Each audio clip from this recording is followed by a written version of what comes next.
Selamat malam saudara sekalian, ketemu lagi di Cerita Malam Jumat edisi yang kelima. Apa kabar semuanya?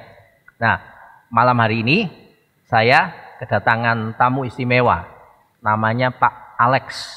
Nama lengkapnya Alexander Bulo. Lebih lengkapnya lagi, agak panjang, nanti beliau bisa menceritakan nama panjangnya pada kita semua. Beliau adalah satu orang anggota, masih simpatisan GKI Jemur Sari yang punya sejarah masa lalu yang menarik terkait dengan statusnya waktu mahasiswa dulu sebagai salah satu aktivis gerakan mahasiswa 1998. Saya panggilkan saja Pak Alex. Selamat malam Pak Alex. Malam, ya. Pak Alex, sapa dulu jemaat semua, mungkin perkenalkan nama panjangnya tadi. Baik Pak Pendeta. Ya, dan keluarga, pekerjaan, semuanya. Oke. Baik, selamat malam Bapak Ibu, saudara-saudara jemaat GKI Jemur Sari. Perkenalkan, nama saya Alexander Bulo, tapi nama panjang saya Tamu Abraham Alexander Bulo. Tamu. Jadi saya berasal dari Toraja, lahir besar saya di NTT, tapi lama kuliah di Jakarta. Ya sekarang bekerja di salah satu BUMN, PLN, dan saya sudah berputar di beberapa tempat baik di Sumatera maupun sekarang saat ini ditempatin di Jawa Timur. Mungkin sekilas dulu itu Pak Pendeta. Sudah berkeluarga? Oh, saya sudah berkeluarga. Saya sudah berkeluarga. Kelihatannya belum soalnya. Saya sudah berkeluarga, istri dengan 2 orang anak. Okay. Kebetulan anak kami yang pertama itu 2 anak kami laki-laki. Yang pertama berumur 8 tahun, bernama Jiro, dan yang kedua bernama Gary, umurnya 5 tahun. Okay. Mungkin seperti itu.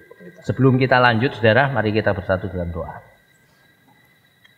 Tuhan Yesus, terima kasih Tuhan sudah hadirkan Pak Alex bersama dengan kami, dan kami mau saling berbagi kisah-kisah yang baik yang kiranya bisa menjadi kekuatan buat kami bersama sebagai jemaat. Hadirlah bersama dengan kami dari awal sampai akhir, di dalam nama-Mu kami berdoa. Amin. Kenapa hari ini kami undang Pak Alex? Karena begini saudara, ini tayangan ini ketika saudara tonton memang sudah masuk ke bulan Juni. Tapi kemarin Mei bulan yang lalu itu bulan Mei selalu istimewa buat orang Indonesia karena kita selalu memandang ini atau merayakan bulan ini sebagai bulan reformasi. Karena ada peristiwa besar 22 tahun yang lalu ketika rezim lama Orde Baru tumbang dan kemudian berganti dengan rezim reformasi. Dan Bapak yang di samping saya ini adalah salah satu tokoh pergerakan pada waktu itu. Dan bukan itu saja, yang kita mau cerita-cerita sebentar ini adalah bagaimana pengalaman dari Pak Alex menjadi korban, salah satu korban penembakan di peristiwa reformasi itu. Tapi sebelum kita lanjut, ada sebuah tayangan yang kiranya bisa mengingatkan kita sama-sama tentang peristiwa 22 tahun yang lalu, tepatnya di Mei 98.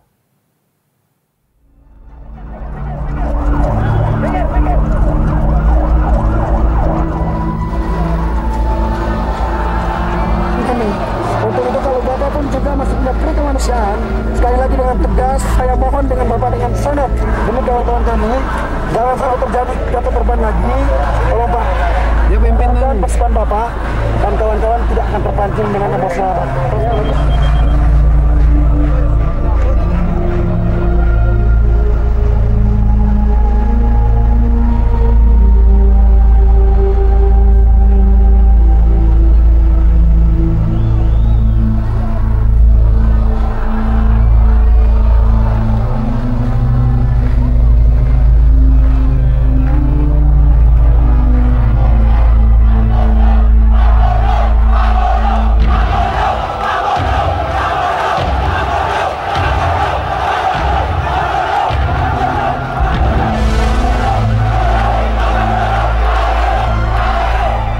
bloodier repeat of the Trisakti tragedy 6 months before, the military fired blanks, rubber, and live rounds into the crowd of demonstrators. As night fell, gunfire became more intense and the death toll rose.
Saudara bayangkan, sengeri itu suasana pada waktu itu ya Pak ya? Iya betul. Dan Pak Alex ini menjadi salah satu mahasiswa. Semester berapa waktu itu Pak? Saya semester 4 Pak Pendeta. Semester 4? Iya, semester 4. Mungkin bisa lebih lengkap di Trisakti ya? Trisakti jurusan apa? Saya dulu jurusan akuntansi. Jurusan akuntansi. Nah, ada satu ungkapan laki-laki tanpa luka adalah laki-laki tanpa cerita. Jadi semakin ada luka physically yang benar-benar itu, maka orang laki itu akan merasa dirinya lebih bangga gitu Pak. Wah, saya pernah jatuh di sini, saya pernah luka berantem di sini. Nah, beliau ini juga ada luka reformasi 98 kalau saya bilang. Karena seperti saya sebut tadi bahwa beliau salah satu korban penembakan. Iya. Kalau Bapak bisa ceritakan ke kami, seserem apa sih suasana pada waktu itu yang Bapak ingat? Baik, mungkin saya bisa lanjut langsung saja ya Pak Pendeta ya. Baik, kejadian itu bermula dari tanggal 12 Mei 1998. Jadi tanggal 12 Mei 1998 ini tidak bisa terlepas daripada permasalahan sebelumnya. Mulai dari tahun 96 terus masuk ke 97 makin terpuruk perekonomian kita. Ditambah lagi pada saat itu pihak pemerintahan eksekutif maupun legislatif saling berbagi kekuasaan, masyarakat terhimpit perekonomiannya, dolar makin terpuruk, apalagi mungkin Pak Pendeta tahu pada saat itu IMF lagi gencar-gencarnya ya memberikan utang yang luar biasa kepada pemerintah Indonesia pada saat itu, sehingga betul-betul terpuruk perekonomian ekonomi Indonesia pada saat itu. Nah, dari situlah momentum di mana karena kejadian-kejadian seperti itu kami seluruh mahasiswa semua dimanapun berada, dan kebetulan kami berada di Jakarta, kami melakukan pergerakan pada saat itu.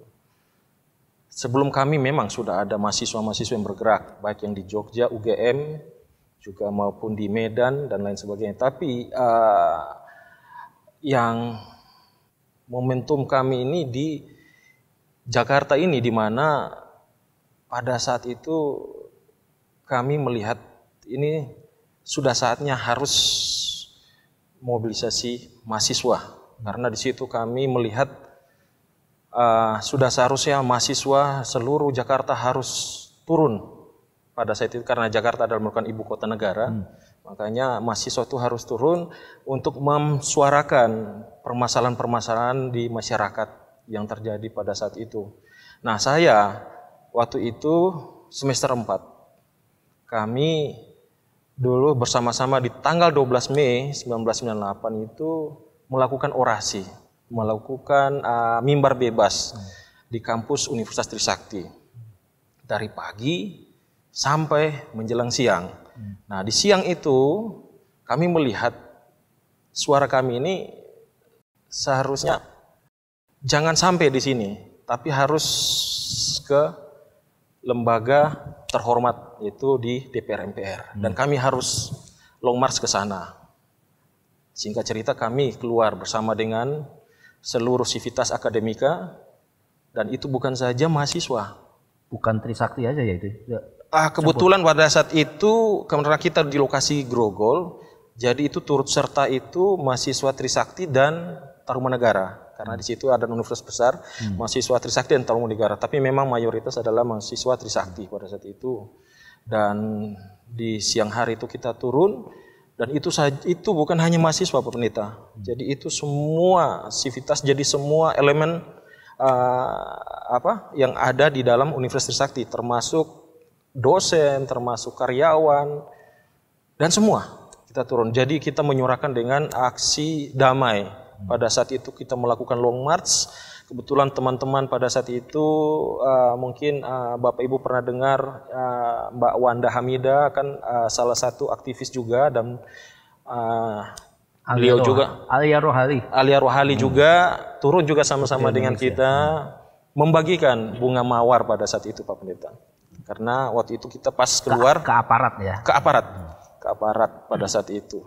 Jadi kami keluar sudah dihadang. Jadi barikade kami itu luar biasa panjang Pak Pendeta. Jadi pasukan huru-hara, Brimob, dan sampai di belakang itu kita dihadang oleh Panzer. Nah, jadi tipis kemungkinan kami bisa melanjutkan ke DPR MPR. Jadi pada saat itu saya menyampaikan kepada ketua presiden mahasiswa atau ketua senat kami dulu pada saat itu namanya Mas Hendro. Jadi kami sampaikan bahwa ini tidak mungkin kami bisa sebaiknya kita melakukan aksi saja di kampus. Nah, pada saat kejadian kita balik badan untuk istilahnya kembali saja di kampus untuk beraksi. Nah, disitulah terjadi chaos, Pak Pendeta. Jadi kita nggak tahu dari mana, mungkin ada memprovokasi petugas, dan petugas mungkin sudah merencanakan seperti itu sehingga harus ada korban, mungkin seperti itu sehingga akhirnya chaos lah terjadi. Akhirnya ya chaos kemana-mana, jadi mahasiswa bergerak semua dan banyak yang ditembak di situ. Jadi kami yang sempat masuk ke kampus, sempat kami mundur masuk ke kampus. Teman-teman kami yang lain sudah lari entah kemana, dan itu sudah dipenuhi dengan gas air mata, dan kami dulu mikir hanya peluru karet. Kami berpikir dulu hanya peluru karet. Tapi yang saya alami, saya kaget luar biasa setelah saya sampai ke rumah sakit. Jadi setelah saya masuk ke dalam kampus, disitulah saya ditembak Pak Pendeta. Di situ saya ditembak. Sudah masuk di dalam. Sudah di dalam kampus. Di situ ditembak. Jadi saya menggunakan jaket alma mater, menggunakan ransel pada saat itu. Disitulah saya jatuh dan saya ditembak itu di leher. Jadi peluru SS1 Steyr ya. Kenapa saya bilang SS1 Steyr? Karena ini sudah di uji lapor, jadi sudah diuji balistik ya. Di situ memang senjata yang kena saya adalah peluru jenis SS1. Nah, di situ tembus leher, tembus ke belakang Pak Pendeta. Jadi tali ransel saya itu sobek, baju jaket saya sobek, baju semua sobek. Jadi ini tembus, jadi saya jatuh. Puji Tuhannya tuh saya tidak pingsan pada situ Pak Pendeta. Saya jatuh dan ini sudah berlumuran darah semua, dan ini sudah lumpuh tangan saya. Tidak bisa lagi saya ngangkat dan ini betul-betul lumpuh. Akhirnya saya memberanikan diri untuk segera keluar untuk ke rumah sakit, dalam hal ini ke rumah sakit Sumber Waras karena nggak begitu jauh dari Trisakti Pak. Sendirian atau ada teman-teman? Dipapa sama teman. Dipapa sama teman. Jadi saya dibawa sama teman dan kebetulan kita keluar kampus dan kita cegat motor yang melewati kampus untuk mengantar kami ke rumah sakit Sumber Waras. Nah, sampai di rumah sakit Sumber Waras, berapa menit kemudian disitulah saya dengar informasi dari teman-teman bahwa kampus langsung ditutup. Jadi tidak ada satupun manusia yang boleh keluar dari kampus itu. Karena itu sudah dikelilingin oleh aparat pada saat itu. Jika keluar, maka hukumannya selesai ditembak di tempat. Dan itu sudah perintah langsung di lapangan. Jadi meskipun dalam kondisi luka atau apapun nggak boleh keluar? Tidak boleh keluar. Jadi menurut informasi Pak Pendeta, pada saat itu ambulans sempat masuk. Menurut informasi dari teman-teman, itu ambulans sempat masuk di dalam kampus, sempat merawat dan mau membawa korban ini untuk dievakuasi ke rumah sakit. Tapi itu tidak bisa. Tidak bisa keluar, jadi harus tetap di situ. Jadi dirawat seadanya di kampus itu. Disitulah seharusnya teman-teman saya yang 4 orang ini yang meninggal seharusnya masih bisa diselamatkan. Tapi akhirnya ya situasi yang berkata lain, setelah mereka sampai di rumah sakit sudah tidak ada nyawanya lagi, Pak Pendeta. Dan di situ puji Tuhan saya sudah duluan sampai di rumah sakit. Jadi saya orang pertama yang nyampe di rumah sakit. Saya orang pertama yang sampai di rumah sakit, dan disitulah saya dirawat oleh rumah sakit. Dan di situ puji Tuhan sampai hari ini saya tidak pingsan dan saya sehat walafiat. Dan memang betul-betul luar biasa, sampai saya juga bingung, Pak Pendeta, ini saya pikir peluru karet, tapi ini peluru tajam betul, dan ini betul tembus ke leher. Jadi yang merawat saya itu adalah dokter-dokter spesialis yang luar biasa, yang pada saat itu memang untuk spesialisasinya masih jarang ya Pak Pendeta pada saat itu. Dan dokter-dokter itu bilang bahwa saya ini luar biasa, ini mujizat, karena berapa mili lagi peluru ini bisa kena pembuluh aorta yang menghubungkan otak dengan jantung, itu selesai. Atau kemungkinan bisa kena juga tulang belakang, minimal lumpuh. Jadi beberapa mujizat yang saya terima dari Tuhan itu luar biasa. Sepanjang perjalanan itu saya pasrah saja Pak Pendeta. Saya pasrah bahwa saya serahkan semua kepada Tuhan. Jika Tuhan mau mengambil nyawa saya pasrahkan. Tapi jika Tuhan punya rencana yang besar untuk saya di kemudian hari, saya serahkan juga kepada Tuhan. Jadi sepanjang jalan saya berdoa, saya berserah. Dengan nafas yang tersengal-sengal saya wah luar biasa kejadian seperti itu. Saya tidak sangka-sangka, saya pikir terserempet pelurunya. Ternyata teman saya melihat kok di belakang saya kok lubangnya udah besar. Ternyata pelurunya itu pecahnya itu bongkar belakang saya nih. Nah, disitulah saya kaget dan ke rumah sakit, langsung segera dirawat. Ada satu foto saudara yang menggambarkan Pak Alex waktu dalam situasi itu ketika dirawat di rumah sakit. Ini foto ini saya dapatkan juga dari Pak Alex, cuplikan dari halaman depan Kompas ya Pak, harian Kompas. Itu Bapak ya Pak ya? Iya. Masih kurus waktu itu Pak? Masih kurus. Nah, itu Pak Alex lagi dirawat itu ya? Dirawat, Pak, ya, iya, dirawat itu. Jadi korban pertama yang sampai rumah sakit? Betul. Itu Bapak? Iya, saya orang pertama Pak Pendeta. Karena pada saat saya datang belum ada pasien pada saat itu, dan perawat dan petugas medis pada saat itu kaget, ini ada apa? Seperti apa nih? Nah disitulah teman-teman menyampaikan kalau sudah ada penembakan mahasiswa di Trisakti, langsung dirawat.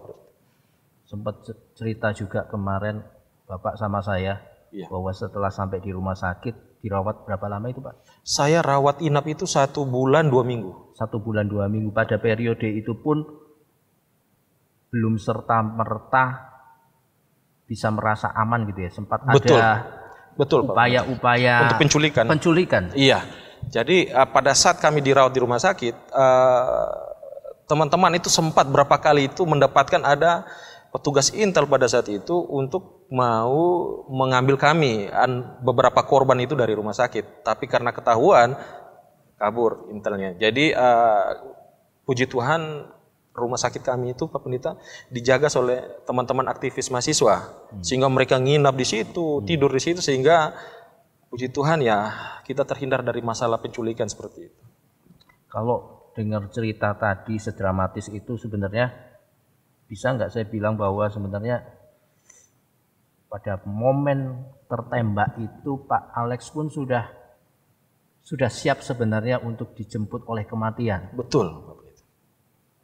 Pada momen-momen kritis itu apa yang Bapak ucapkan atau dalam hati atau terucap sama Tuhan atau siapa? Apa yang berkecamuk pada saat itu? Ya, pada saat itu saya hanya satu yang pikir saya, Pak Pendeta, yaitu berserah saja, Pak Pendeta. Jadi saya serahkan, saya percaya bahwa Tuhan lebih besar kuasanya daripada peluru yang menembus leher saya. Dan saya yakin itu dan saya imanin itu, Pak Pendeta. Sampai saya di rumah sakit, mungkin Pak Pendeta juga pernah saya ceritakan, sempat ada beberapa orang yang merawat saya, datang menjenguk saya untuk mau menyampaikan segala obat yang sifatnya tradisional. Itu semua saya bisa nerima, tapi saya tidak mengkonsumsinya. Karena saya percaya bahwa Tuhan yang saya imani adalah Tuhan yang besar. Dan itu saya yakin dan saya hanya berdoa, Tuhan, jika memang kehendak Tuhan kalau saya hari ini tidak ada lagi dunia, ya sudah, kehendak Tuhan saja yang jadi. Tapi kalau Tuhan punya rencana yang lain di balik ini semua, biar kehendak Tuhan juga yang jadi atas semuanya itu. Dan saya pasrahkan itu semua kepada Tuhan. Sudah punya pacar belum waktu itu? Saya pada saat itu belum, Pak Pendeta. Oh, iya. Jadi, iya. Oke. Iya, pada belum ketemu juga dengan Bu Indah ya? Iya, belum. Nah, Bu Indah itu istrinya dari Pak Alex, saudara. Iya. Nah, Pak, apa yang terjadi pada Bapak ini kan sangat unik gitu ya. Jadi mungkin ada ribuan orang yang hari ini mengaku bahwa dia adalah bagian dari sejarah perubahan Indonesia, aktivis 98. Nah, tapi yang sampai pada punya pengalaman yang sebenarnya nggak diharap juga kan, pengalaman ketembak ini kan juga lebih sedikit daripada puluhan ribu mahasiswa pada waktu itu. Nah, persoalannya begini Pak, tidak semua yang nonton acara kita hari ini itu waktu Bapak ketembak itu sudah lahir. Oh iya. Sehingga membayangkan suasana Indonesia sebelum 98 itu agak sulit. Ya maaf kata banyak sekarang yang kemudian mengungkapkan ketidakpuasannya pada pemerintah yang sekarang, pada era yang sekarang. Nah mungkin Bapak bisa memberi sedikit komparasi begitu.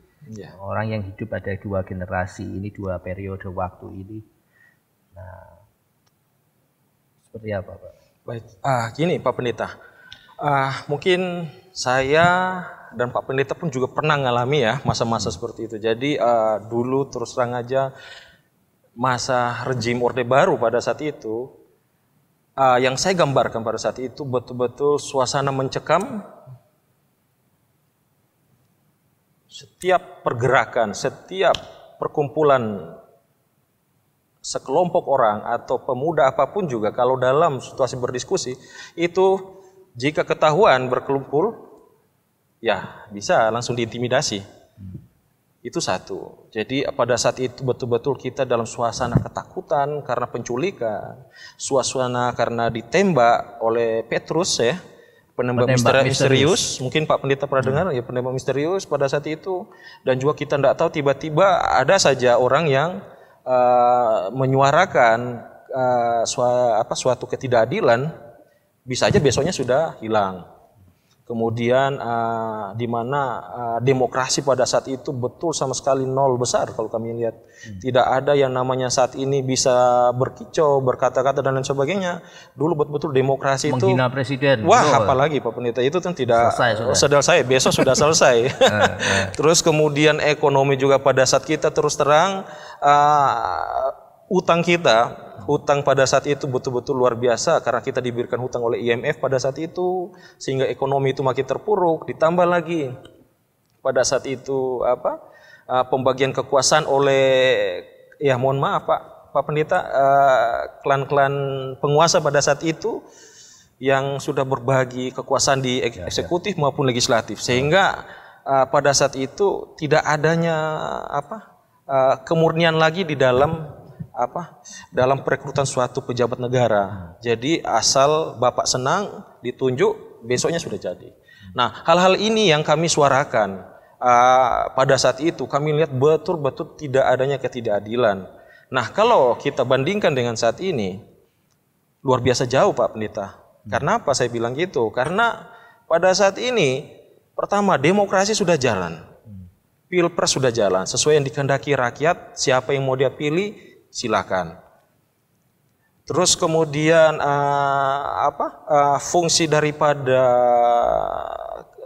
tata negara, fungsi daripada lembaga-lembaga negara ini semua sudah berjalan.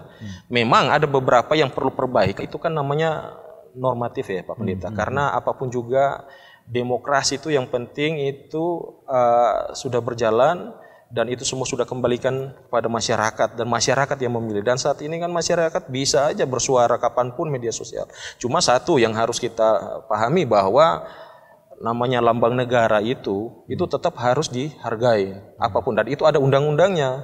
Ya, siapapun yang menghina lambang negara sama saja menghina masyarakat atau bangsa Indonesia ini. Termasuk presiden lambang negara ini. Lambang negara adalah presiden itu sendiri. Ya kalau itu jelas itu hukumnya pidana itu, dan itu kita harus taat kepada undang-undang atau aturan yang ada, itu harus sudah jelas. Kita boleh kritis, kita boleh punya beda pendapat, itu wajar saja tapi disalurkan di hal-hal yang resmi, yang semestinya, dan kritik yang sifatnya membangun, bukan memberikan kritik yang sifatnya hoaks, yang sifatnya menghina dan lain sebagainya. Nah, itu yang tidak kita inginkan dari teman-teman mahasiswa reformasi, karena kami melihat reform itu artinya membentuk kembali. Jadi yang dulunya yang tidak tertata, kami ingin supaya di dalam sistem pemerintahan, sistem bernegara ini tertata dengan baik. Dan itu yang kami inginkan. Ya memang proses demokrasi ini mencari bentuknya yang sebenarnya. Tapi biarlah demokrasi itu berjalan sesuai dengan apa adanya. Sama seperti Pak Pendeta tahu Amerika Serikat itu menjadi suatu negara besar. Itu tidak 1-2 tahun ini. Itu bertahun-tahun, ratusan tahun dia membutuhkan sistem yang membutuhkan suatu demokrasi yang betul-betul dia dapatkan sehingga menjadi suatu negara yang stabil saat ini demokrasi. Nah, seperti itulah demokrasi. Nah, itu yang kami harapkan sehingga memang demokrasi memerlukan proses Pak Pendeta. Tapi kalau dibandingkan dengan sebelumnya jauh sekali. Dulu tidak ada yang namanya demokrasi. Mungkin kalau sekarang orang disuruh stay at home, keluar-keluar sedikit tembak. Ya mungkin seperti itu Pak Pendeta. Ekstrimnya ya, begitu. Mungkin ekstrim seperti itu. Jadi tidak ada kompromis di situ. Jadi yang bergerak sendiri langsung ditembak karena pemerintah nggak mau pada saat itu nggak mau repot. Nah kalau sekarang kan masih ada memikirkan hak asasi. Dipukul sedikit, bicaranya HAM gitu kan. Bicaranya HAM. Nah itu yang kami hindari. Jadi ini poin penting supaya teman-teman yang khususnya pemirsa yang lahir setelah 98 bisa membayangkan bahwa seenggak enak-enaknya hidup sekarang itu, ibaratnya gitu, masih banyak hal yang lebih nggak bagus, nggak enak sebelum 98. Betul. Ya. Pertanyaan terakhir, Pak Alex, setelah semua yang Anda alami itu, setelah kemudian sembuh dan pulang, apa kata orang tua? Kalau saya jadi orang tua gini, mungkin saya akan bilang, Alex sudah nggak usah jadi aktivis lagi, sudah kamu ini sudah mau mati, Tuhan kasih kesempatan hidup kedua, sudah nggak usah macam-macam, begitu-begituan gitu. Ada ucapan itu dari orang tua? Oh, enggak ada Pak. Enggak ada. Jadi orang tua saya, ayah saya bahkan melihat bahwa kebetulan ayah saya kan aktivis GMKI dulu di Eropa dulu. Ayah saya waktu dulu kuliah di Rusia. Beliau dulu juga aktivis GMKI, Gerakan Mahasiswa Kristen di Eropa pada saat itu. Dan beliau pun juga melihat bahwa memang sempat ada ketakutan karena saya ditembak. Tapi puji Tuhan beliau tetap mendukung. Apapun yang kami ambil, apapun yang kami yang kami ambil keputusan-keputusan itu, beliau tetap mendukung kami, orang tua kami. Jadi tidak melihat, wah ini begini, ini tidak. Bahkan beliau melihat dan sangat mendukung sekali karena apapun juga beliau berpikir memang itu sudah kita namanya sebagai pemuda pada saat itu ya tetap harus punya semangat, punya aktif dan punya rasa kepedulian kepada masyarakat gitu. Terima kasih Pak. Saudara sekalian, ada satu nats yang saya mau sampaikan di akhir perjumpaan kita malam ini. Ini ayat yang sangat terkenal, Yeremia 29 ayat yang ke-7. Usahakanlah kesejahteraan kota kemana kamu aku buang, dan berdoalah untuk kota itu kepada Tuhan, sebab kesejahteraannya adalah kesejahteraanmu. Ini ucapan Nabi Yeremia pada orang-orang Yahudi yang baru saja masuk dalam pembuangan Babel. Dan dalam rasa yang frustasi luar biasa, apalagi pada waktu itu juga ada banyak hoax beredar, bahwa sebentar lagi ini nggak akan lama-lama kita akan di Babel. Sudah, kita sebentar lagi bebas kok. Nah, padahal Allah sudah merancangkan bahwa mereka cukup lama, kurang lebih 70 tahun mereka ada dalam pembuangan.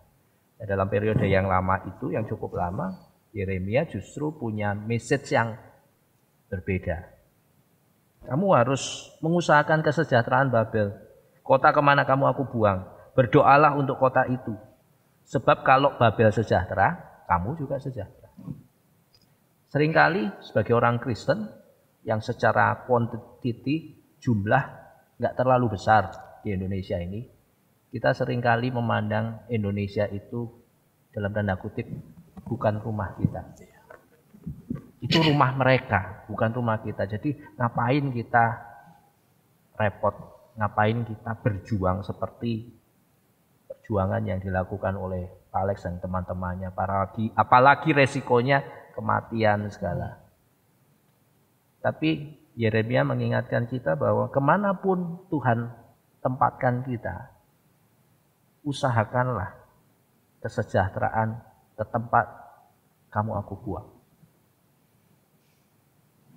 Berdoalah untuk kota itu, karena kesejahteraan tempat itu adalah kesejahteraanmu juga. Kesejahteraan Indonesia adalah kesejahteraan saya, Anda, dan juga Pak Alex sekeluarga juga. Kita akan bersama-sama berdoa. Tuhan Yesus, terima kasih kami sudah berbincang dengan Pak Alex. Terima kasih untuk pengalaman yang luar biasa. Tuhan memberi tidak hanya kesempatan untuk berjuang bersama teman-teman di Mei 98. Tapi Tuhan memberi kesempatan atau pengalaman spiritual yang dalam. Menjadi korban tertembak dan kemudian Tuhan pulihkan. Kami percaya tidak ada hal yang kebetulan dalam hidup ini. Termasuk apa yang Tuhan sudah nyatakan pada hamba-Mu ini. Terima kasih Tuhan untuk setiap kisah inspiratif yang boleh dibagikan.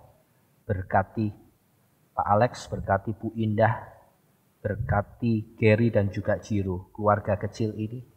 Tuhan pakai dia terus dalam pekerjaan, dalam rumah tangga, di dalam pelayanan, sehingga nama Tuhan boleh terus dimuliakan. Ingatkan kami terus Tuhan, untuk terus mencintai Tuhan, dan terus mencintai tempat di mana Tuhan menempatkan kami, membuang kami. Kalau itu tempat bernama Indonesia, biarlah kami juga boleh belajar terus semakin mencintai negeri ini.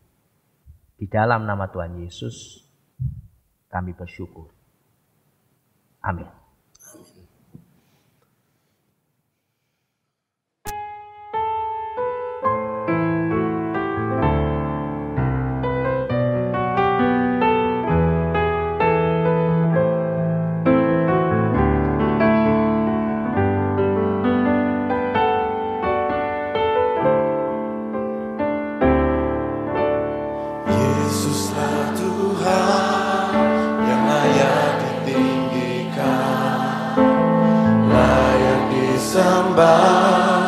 Oleh suku-suku bangsa, dengan darah-Mu Kau telah tebus dosaku. Genapi Tuhan firman-Mu atas negeriku. Hatiku rindu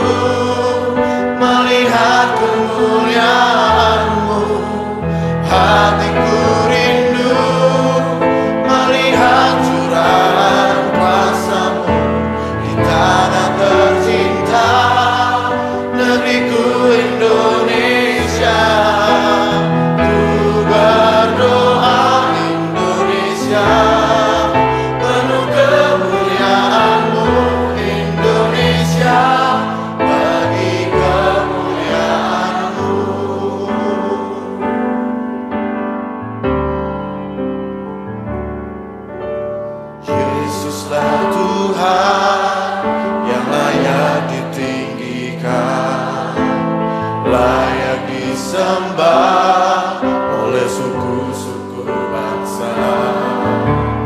Dengan darah-Mu Kau telah tebus dosaku, genapi Tuhan firman-Mu atas diriku.